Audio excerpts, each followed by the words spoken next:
Hi, I'm Hector Garcia, and this video is an excerpt of a 2-day class that we teach in Miami about learning QuickBooks Desktop from top to bottom. If you are in the South Florida area, you can go to quickbooks-training.net and check out the live courses that we teach down there. If you're not, you can go to quickbooks.teachable.com and you can scroll down to the QuickBooks Desktop course that is $95 and take the entire virtual course. The topics for this video are analyzing financial reports. We're going to talk about the profit and loss report. We're going to talk about the balance sheet. We're going to talk about analyzing them and interpreting them so you know what they mean. We'll talk about customizing the reports with date ranges, columns, sorting. We'll talk about the comparatives and how we can compare numbers year to year, month over month. We'll take a look at what are some potential bookkeeping errors when analyzing financial reports. We'll talk about some of the other most commonly used reports. We'll discuss exporting reports to Excel or to PDF, and we'll talk about the company snapshot. So let's start with pulling up the profit and loss. So if you're working with QuickBooks Desktop, you have a couple of choices in terms of the toolbar. You can either have this toolbar on the left here, which you can condense by clicking on that little triangle, or you can click on the view menu and click on top icon bar so you see the toolbar in the top. I'm going to go ahead and do that so I have more real estate in the screen to look at a report. So let's start with the profit and loss report. So I'm going to click on the reports menu, then I'm going to click on company financial, and then I'm going to click on profit and loss standard. This is the go-to report. Most people take a look at this first. I'm actually working on a sample file, and today's date, for the purposes of the video, today's date is December 15th, 2022. So if I'm talking about last month, I'm referring to November. If I'm talking about last year, I'm referring to 2021. If I'm talking about this month, I'm talking about December. And if I'm talking about today, I'm talking about December 15th, 2022. And that's how QuickBooks sample files work. They have a fixed date. So anytime you're doing a demonstration, you will have a consistent approach to showing how the reports work. So that's the first thing I did. I showed the profit and loss report. So a couple of the things that are visible here. We have the date range. This is probably one of the most important pieces that you see up front, which is choosing what date range you want to see the report for. Profit and loss must have a beginning and must have an end. It is a finite date range that you have to choose. So if I click on the drop-down menu, I have a couple of choices here. I can hit today and it will only show my profit and loss activities that are dated today. I can click on this month and it will only show the profit and loss activities dated for December of the year 2022. If I do this fiscal year, it will show me the entire year from January 1st to December 31st, 2022.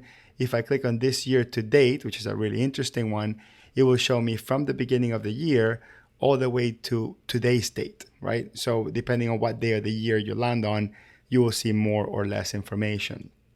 There's also a really good report right on top of it called this fiscal year to last month, which assumes more or less that you complete your bank reconciliations and your data up to the previous month, and you're not always 100% caught up to date. So if you're in the middle of the month somewhere, you probably want to review up to last month. So those are the couple of choices when it comes to looking at this year, today, this fiscal year to date, and that sort of thing. Now, a couple of really important things to also look at is these little triangles here.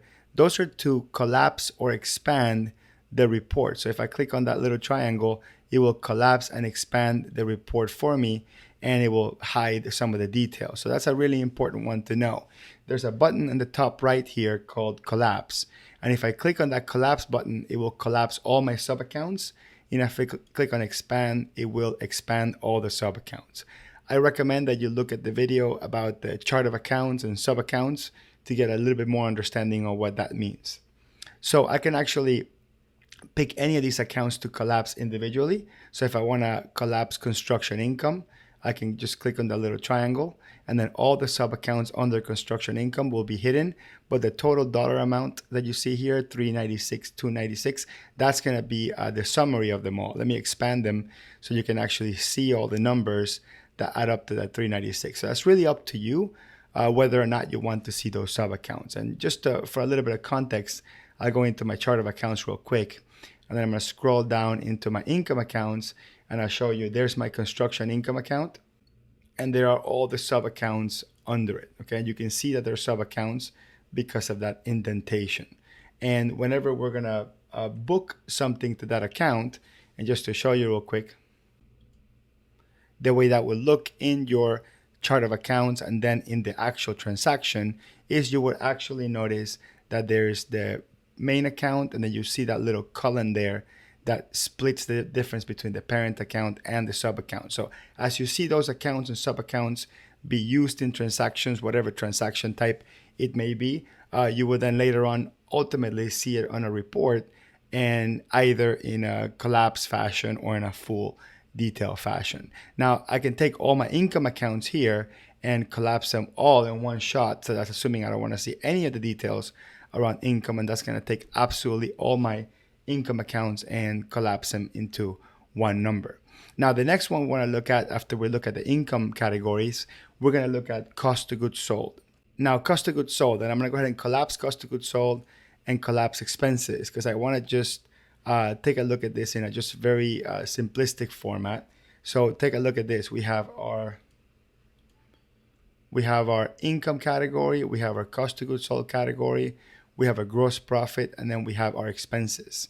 So normally when we look at expenses, there are two types of expenses. There are our cost of goods sold, that's actually a type of expense, and there's my regular expense as another type of expense.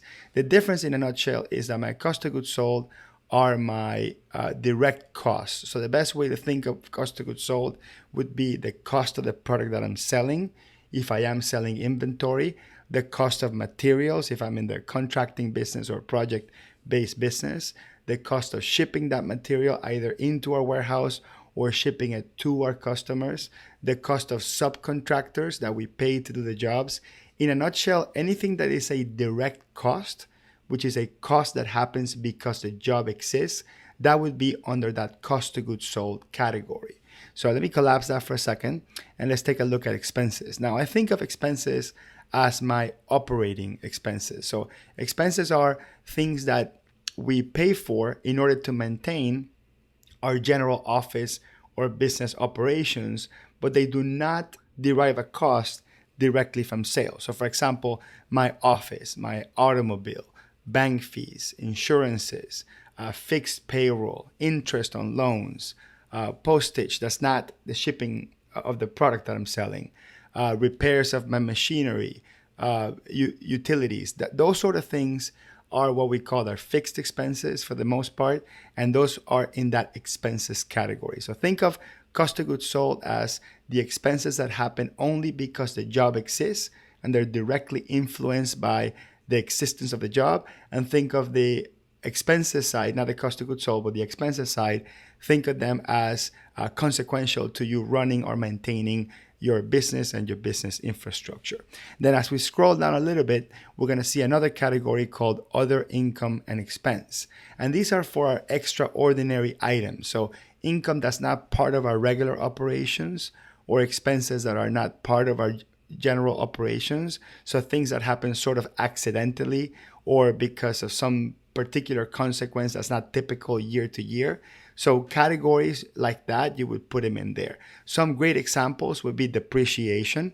Depreciation it's an operating expense, but I would put it on the other category just because it's not the same thing every year and it's sort of consequential to when you have or not have assets. Another good category that I like to put in there would be interest income. So if you happen to lend money and you're not a bank, you're not in the lending business, so you're earning some income because you're lending money, or maybe because you have money in a savings account or in a certificate of deposit or something like that, you would put that there.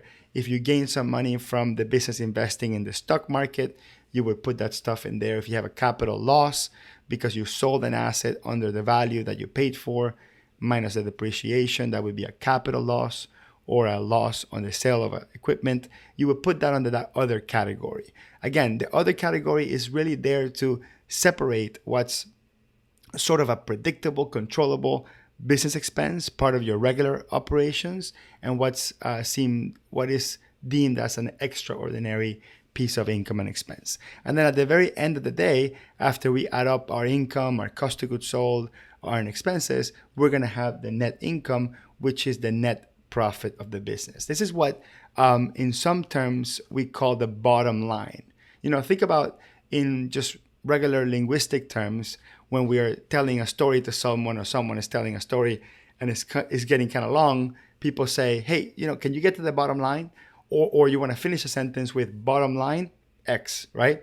So that's actually a financial term. And that means that regardless of how much you sold and what your expenses are and extraordinary expenses and income, net income is what matters. So this is the number that banks will look at to see whether or not you can pay back a loan. Investors look at to see whether or not it's a good investment and they can get their money back.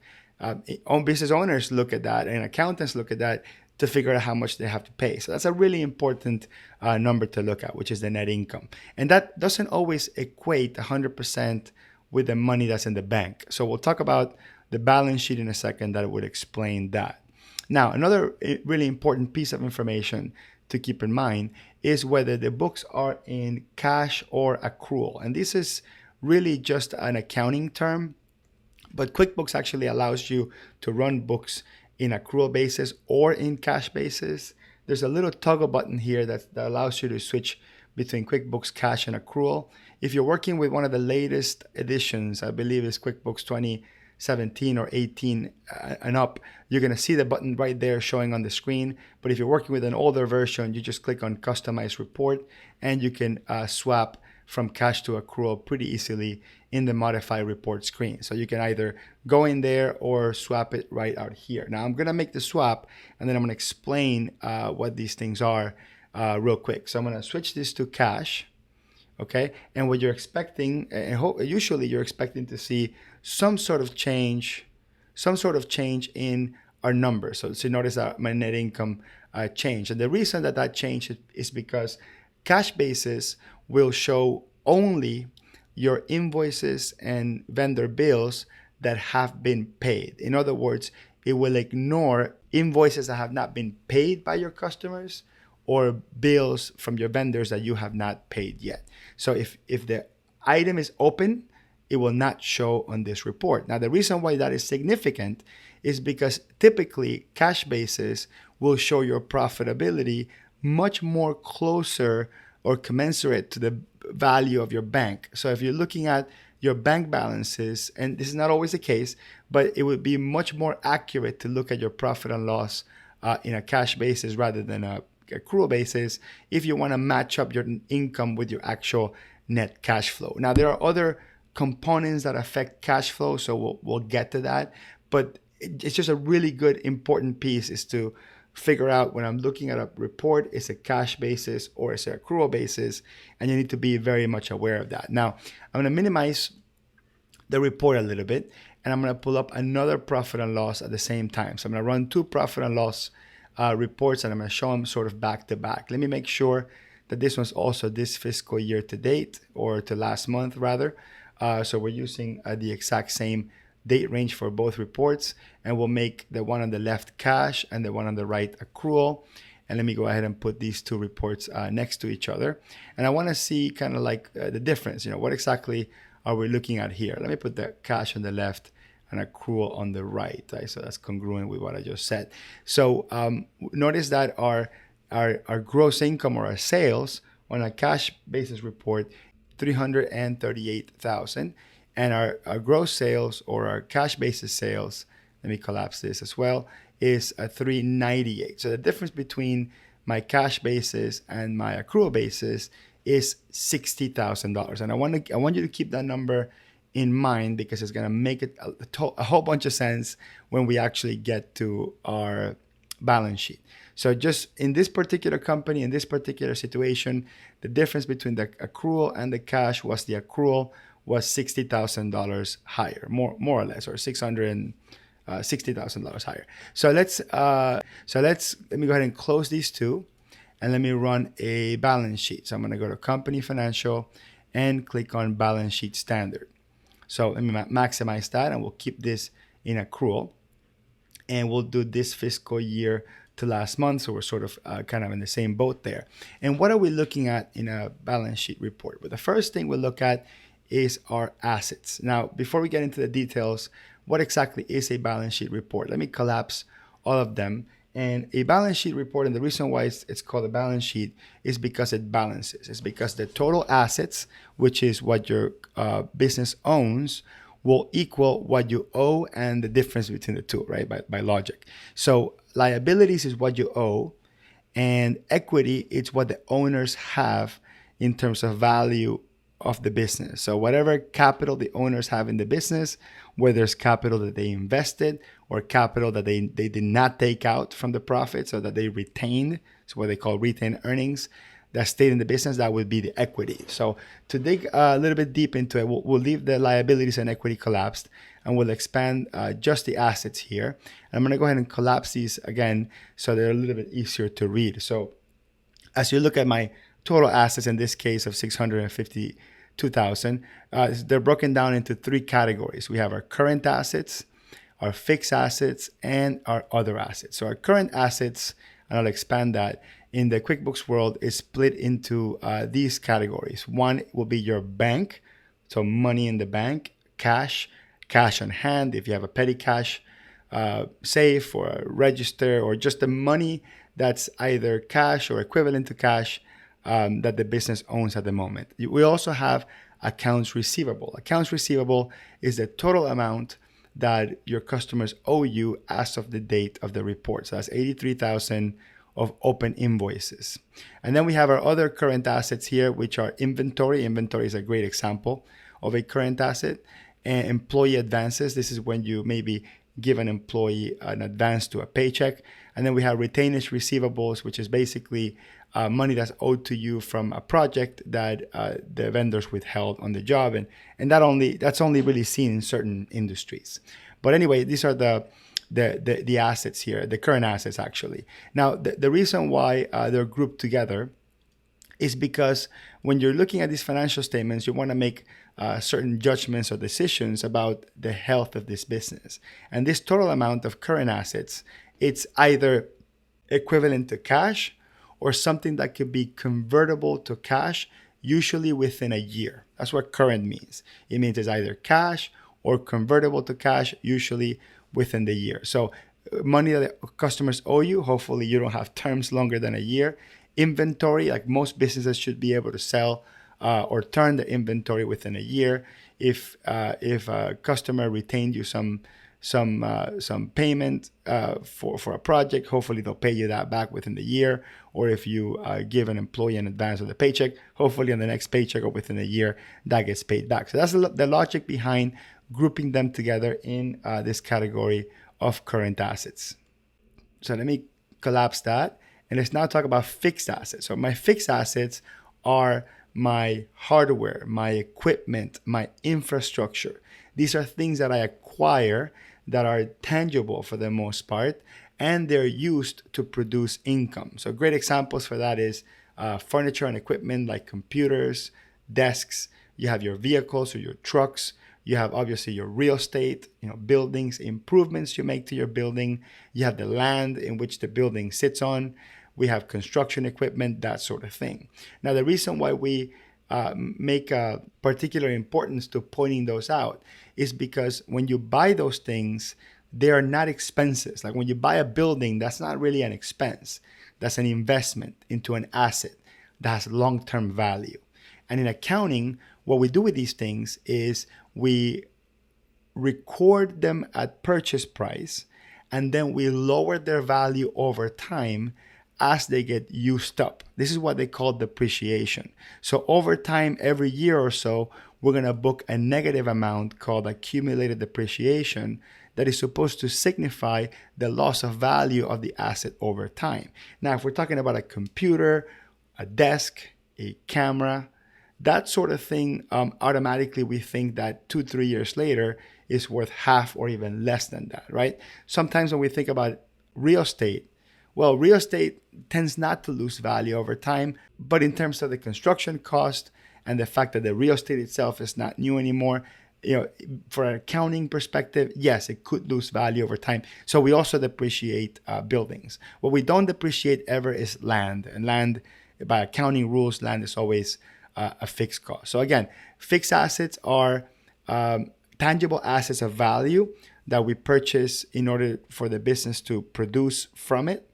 Typically, the value is long-term. That means that they last more than a year, and they get depreciated over time. So let me collapse fixed assets, and let's take a look at other assets.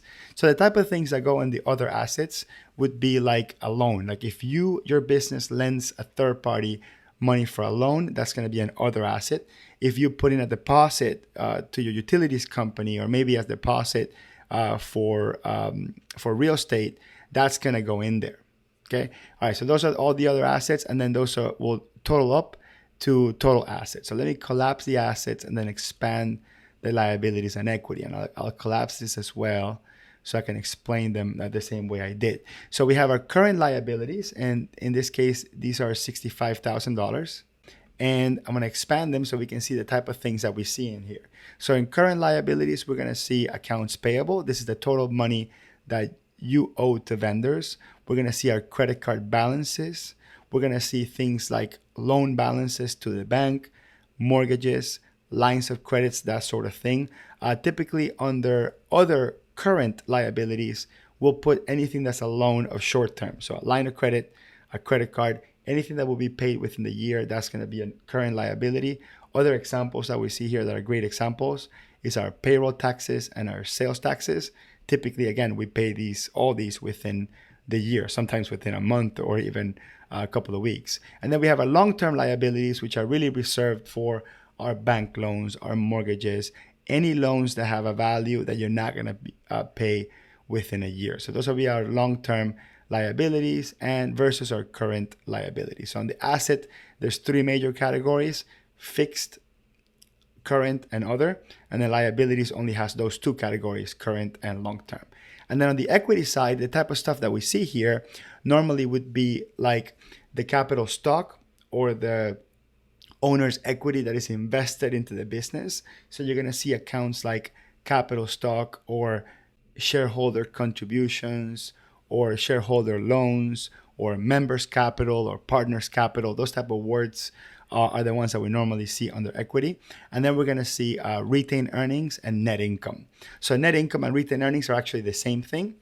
In QuickBooks, net income is for the current period. So this $99,000 have to do with the period up to November 30th, 2022. And then the $61,000 has to do with all the net income before the beginning of the year. So everything that was before the year 2022 accumulates in net income, and then the actual net income number is for the current year. So retained earnings is all the accumulated net income over the years, and net income is the current one. Now, if the owner takes money out of the business, that's going to reduce their capital. It's going to reduce retained earnings, or it's going to reduce their original investment in the business. So retained earnings means you kept them, you didn't distribute them. And typically, whatever you keep in the business maintains the value of the business. So if you have a business that's very profitable, but all the owners take all the profit out, then the business is not really growing in value over time. You need to keep that capital in the business in order to maintain or increase that value. The other piece you can do is you can buy assets with it, right? Buy fixed assets so the business increases in value as well. So that's the balance sheet. Let's talk about now doing some comparatives. So I'm going to click on Customize Report here on the top left. And then I'm going to click here where it says Previous Period and then dollar change. And that's one of the typical things I like to do, especially when I'm looking at a balance sheet, is I want to see where we started, like what was our starting point. Okay, that this was our starting point at the beginning of the year, and then where our current value is. Because those changes in value are actually more valuable or more telling than the current value as it is. So if you're analyzing a balance sheet and a profit and loss together, which I'm going to go ahead and do. So I'll collapse this and I'll pull up a profit and loss as well. Same date range. I'm going to use this fiscal year to last month. And then I'm going to click on window, tile vertically to put them next to each other.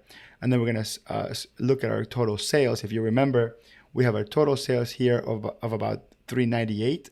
And if we switch it to cash basis, it was about $338. So we estimated that more or less the difference between cash basis and accrual was about 60 something thousand dollars. So accrual basis shows 60 something thousand dollars more in income than my cash basis. Now that is clearly explained on the balance sheet. Like, where did these 60 something thousand dollars come from? It's right here. It is the difference between my accounts receivable at the beginning of the year and my current accounts receivable of 83. So we went from 21 to 83. It's a total of 66.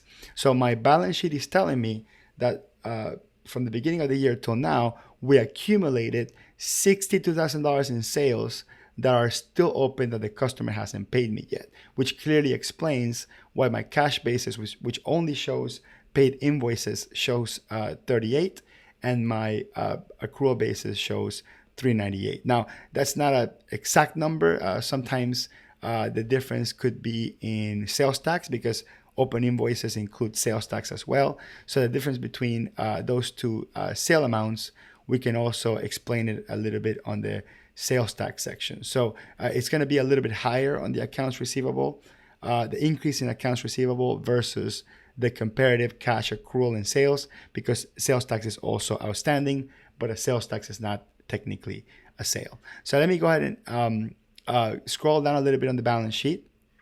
Let me minimize the profit and loss for a second and talk about what changes in the balance sheet mean. So we talked about accounts receivable and what that means. Let's take a look at cash. So what does this number here mean, 46,000? Well, it means that at the beginning of the year, that's a snapshot. At the beginning of the year, it was $53,000, the money we had in the bank. Now it's $99,000. So our total cash in the bank went up by 46,000. So that's how that is explained, right? My bank went up by 46,000. Let's take a look at our current assets. Let's see, for example, that at the end of last year, we had $18,000 sitting there in undeposited funds. These are checks that I received from a customer that they hadn't been deposited to the bank yet. And it looks like today we've solved that. We have essentially made that deposit. So we have nothing else in undeposited funds. Take a look at inventory asset. We started with $12,000. Now we have $27,000. So we invested $15,000 of our cash in additional inventory. And you see a couple of other ones, like, for example, prepaid insurance. So it looks like we sort of paid this year's insurance last year in advance. So we booked it there on the prepaid insurance.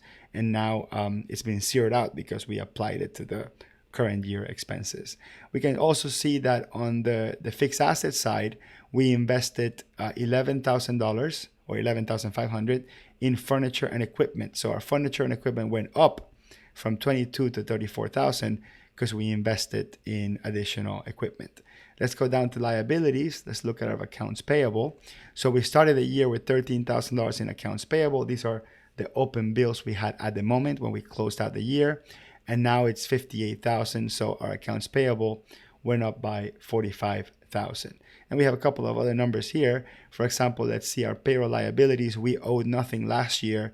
At the end of the year, maybe we didn't have employees, or maybe we had paid off our liability, but it looks like as of the closing of last month, we do owe some money to the government. So that's showing in the balance sheet here. Same thing with sales tax payable. Those two increased from the previous years. Now on the long side, take a look at this. It's pretty interesting. So it looks like we have paid down our vehicle loan, our van loan, quite a bit. So we've paid down $5,000 worth of our loan. So we used to owe $16,000. Now we owe $11,000. And then we also paid down this note payable, Bank of any city. We used to owe $31,000. Now we owe $2,000. So that's clearly stated there that the difference in my liabilities is $28,000. So what does all this stuff mean? Well, we have a net income of $99,000. Okay, and this is one of the typical scenarios that I have when I try to explain this to my clients. Is we have an income of $99,000. However, it looks like I have my bank only really went up by $46,000. So how do you explain my income going up by $99,000 for the year, but my balance on the bank only went up by 46,000. So for most people that don't really understand accounting, they would say, look, there's $50,000 missing. Well, where are they? Well, there's 62,000 sitting on accounts receivable that my customers haven't paid me back. There is about negative 4,000 for my current assets. So I had some assets that went down, so I must have converted that into cash. We also have cash that we invested into equipment, which is money that goes from profits to purchase equipment.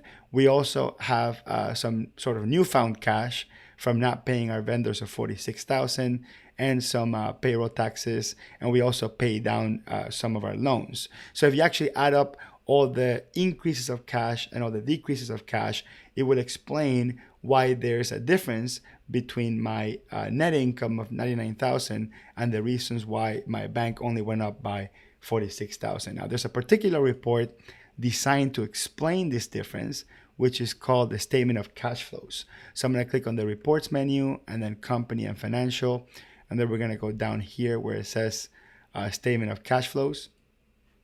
So reports, company financial, statement of cash flows. And we'll do the same date range here. That's a really important piece. You have to make sure that as you look at reports and you compare them, you're using the same date range for everything. So take a look at this. So we have a net income of $99,000. So how did we arrive to the $99,000 of net income? It's all explained in here. And as you scroll down, it will tell you exactly the difference between the cash at the beginning of the period versus the cash at the end of the period, and how that cash has increased or changed over time. So that's the great thing about the statement of cash flows. It will tell you, look, it looks like accounts receivable went up by 62,000, which makes your cash go down. So you have income goes up, but you don't get any cash because I haven't paid you. Or you invested in inventory, $15,000, so that makes your cash go down. And you prepaid some insurance last year and you didn't have to pay any this year, so that actually affects your cash in a positive way. Or it looks like a customer took away some of the income they were supposed to pay you in a retainer, so that lowers your cash. And it looks like you didn't pay a vendor $46,000 or $45,000, so that increases your cash. So that's all really well explained here. Every number that goes up and down, it explains how it affects your cash. And at the end of the day, you will know exactly the differences between that net income number that shows up in the profit and loss and on the balance sheet and the money in the bank. Now, let me put these two together one more time and talk about how these two reports are sort of joined at the hip. So when we look at our profit and loss and we scroll all the way down, we talked about our bottom line, 99,000. And then when we look at our balance sheet and we scroll all the way down, almost to the last bottom line, we see where it says net income, 99,000. This is the only way that these two numbers have a relationship, or these two reports have a relationship. The bottom line of the profit and loss transfers through the equity section of the balance sheet, because the balance sheet is measuring the net worth of your business. Everything your business produces through operations, which is your net income, increases the value of that business. And then when you take that profit and do whatever you want to do with it, right? Purchase an asset, pay down a loan, or give your customer credit to pay you later, or not pay your vendors in the accounts payable side to pay later. All those things affect cash at the end. So that's the relationship between those two really important reports, the balance sheet, the profit and loss, and the statement of cash flows. Okay, so let's move on to the profit and loss, and let's talk about analyzing the profit and loss. I'm going to go ahead and collapse the profit and loss here. And what I'm going to do is I'm going to click here where it says show columns, and I'm going to group or add columns to this report in a monthly way. So I'm going to click here on month. And then what I'm going to see is the same exact report, but I'm going to see it broken down by month, which allows me to compare. And trends are one of the most important part of financial analysis. We need to know what's going on with the business. Is it going up? Is it going down? What does up and down mean, right? Which are the expense categories that are stable, which are not? That's the type of stuff that we analyze with a trend analysis. Now, to make it a little bit easier, I'm going to start with quarter. And then what I'll do is I'm going to click here where it says sort. I'm going to sort by total. And then I'm going to click on the A through Z button and toggle that so I see the bigger number in the top and then the smaller numbers in the bottom. So as I'm looking at this quarterly report, we're taking a look at what's going on with the business. So quarter one, we sold $75,000. Quarter two, we sold $82,000. That's great. That looks like our sales are increasing. Quarter three, we sold $110,000. And quarter four, we sold $130,000. By the way, quarter four is not complete because we only have 2 out of the 3 months in there. So that gives you a clear path or in terms of what's going up and what's going down in a quarterly basis. We can also take a look at our cost of goods sold. Our cost of goods sold look are pretty stable. First 2 quarters look 20,000 and 20,000, and then they start shooting up big time as our sales go up. And why? Because we kind of explained this, that our cost of goods sold are our direct costs, and our direct costs are directly affected by our sales. So the more sales we have, naturally the more costs we're going to have as well. Now I'm going to scale this down to the whole year, and then I'm going to talk about percentages for a second. So I'm going to click on Customize Report. I'm going to click here where it says percent of income, and then I'm going to click on OK. And what we're going to look at is what these percentages mean. So the most significant, most looked at number, are your margins. So if you look at this category called gross profit, which is my total income minus my cost of goods sold. This is what they call our margin, right? How much money we make for every dollar that we sell. That's what our gross profit is, which in this case, we sold $398 and our margin was $238. That gives us a gross profit of 59%. There are so many things you can tell about a business based on their gross profit. For example, if you look at big box retailers like Walmart or Target, they have very low gross profit. Why? Because they're more in the volume game. But if you look at businesses that are highly professional, that don't sell a lot of product, that for the most part they provide services, you're going to see really high gross profits on the 80s, 90s, or even 100 if they have absolutely no direct expenses. So the type of business will bring forth the type of gross profit that you're looking for. And the construction business is usually about 50-50. On the field service business, like doing home services, we're usually on the 30s or on the 40s, especially when you add your field payroll in there and all your trucks and all the materials. So the type of business affects typically what that gross profit is. Of course, the biggest culprit of that gross profit, it's either your sales. If your sales are too low, you're gonna have really low profits, or your direct expenses are too high. That's gonna give you really low profits. But one of the great things about QuickBooks is you can get that profit comparison plus the column comparison. So I can go back to column by quarter, and we can see how our gross profit starts really, really good at 73% on quarter one. And then it seems like it goes up a little bit, but that's only a couple of points. It's pretty negligible. So it goes up to 75%. So it looks like we're flying here, right? We have improving our gross profits. All of a sudden, our gross profits go down to 63% on quarter three, and then they go down to 39% on quarter four. So if you're looking at just gross profits, it looks and it feels like the business is getting less efficient, right? We are increasing our sales, but we're not bringing as much gross profit, or maybe our direct expenses are going up. At the end of the day, the percentages are important, but I think even more important is that bottom line. Can you bring more overall profit into the business? By judging by this particular QuickBooks file, looks like it's not really working out that way. Look, we started with 75,000 on the quarter one. Now we're 130,000. But then our gross profits are about the same, 50,000 and 55,000. I guess we will have to see what happens on the next month, because we're only looking at 2 out of 3 months to see what that looks like. I mean, if the trend follows suit and we have a good month on the averages, this gross profit will probably land around 75,000. So that's actually better. So sometimes we look at gross profit percentage, and that's significant. Sometimes we look at the gross profit dollar amount, and that's significant. Either way, we're tracking these numbers and these percentages to make sure that they don't really get out of hand or go beyond our control. Let's go down to our expenses here. So we'll take a look at payroll expenses. We had $28,000 in one quarter, then $31,000. That looks like an increase, but with payroll, that's actually not big enough, because remember, some months have 4 weeks, some months have 5 weeks. There could be variances on the quarter that are that small. So it looks like, as we look at these numbers, it looks like payroll is really not changing, although we have the payroll for the fourth quarter, but again, that's only 2 out of the 3 months. So, maybe by the time we bring the last month in, that's going to be pretty stable. So that's not changing too much. Doesn't look like there's a trend, not really alarming. If we look at insurance, for example, first quarter is 6.5%, second quarter 6.4%, third quarter 4.5%. Okay, maybe third quarter went down a little bit. That may be worth analyzing. Did we negotiate the insurance? Did one of our insurance get canceled? Do we have less equipment to insure?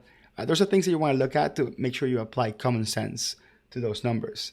Then we also have automobile, right? These are our total automobile expenses. We have $1,800 one quarter, $1,800 another quarter, $1,800 another quarter. So that's something we usually don't look at. Then we have our utilities. Again, it's pretty stable. And what ends up happening in the business world, these things are pretty predictable. Now, all of a sudden, something can happen where, look, we had no tools and machinery expenses in one quarter. Then all of a sudden, we have $1,600. And then we have one quarter without, another quarter $350. So we want these numbers to be predictable. If they're not predictable, there's something seriously wrong with our business. So to analyze any particular number that maybe you're not sure if that's correct or not, you can simply just double click on it and it will take you to a detail report. Okay, if you look at a detail report, and then you can look at inside each transaction if you want to. So I'm gonna look at this check, and it looks like we paid this company called eShore for tool and machinery. Maybe we bought a tool or repaired our tools. I'm not 100% sure. Not enough information on this transaction, but it's a pretty small transaction. Typically, when it's under 500, some bigger companies under 2,500, we're okay to make it an expense. Let me double click on this one. This one says restore hardware supplies. So it's really up to you. Like if this is an asset, something tangible of value that will last you more than a year, you would probably want to put this under equipment, right? Furniture and equipment, like, let me just change it here for a second. Furniture and equipment like this, which is a fixed asset, because it's maybe more than 1,000. So if this was actual equipment, I would put it there, but this says hardware supplies. I think for the most part, when we hear about the word supplies or materials, we think of short term, we think of something that won't really last more than a year, or something that's just not worth counting or accounting for. So that's probably the right category, and it looks like potentially maybe it was just consequential that we bought some supplies that quarter, and maybe we only buy supplies once a year or so, and that sort of thing happens. And that's really where most bookkeeping mistakes happen, when people are inconsistent on the way they book expenses, or they book them to the wrong category, that sort of thing. So it's just really important to just look at those trends and look at those changes over time to determine if what you're looking at makes sense. Now let's talk about exporting this report. So you're gonna have a couple of choices. You can either click on print and then click on save as PDF, and this will create a PDF document of that report. Let's call it P&L this year to date. And we'll take a look at what that looks like real quick.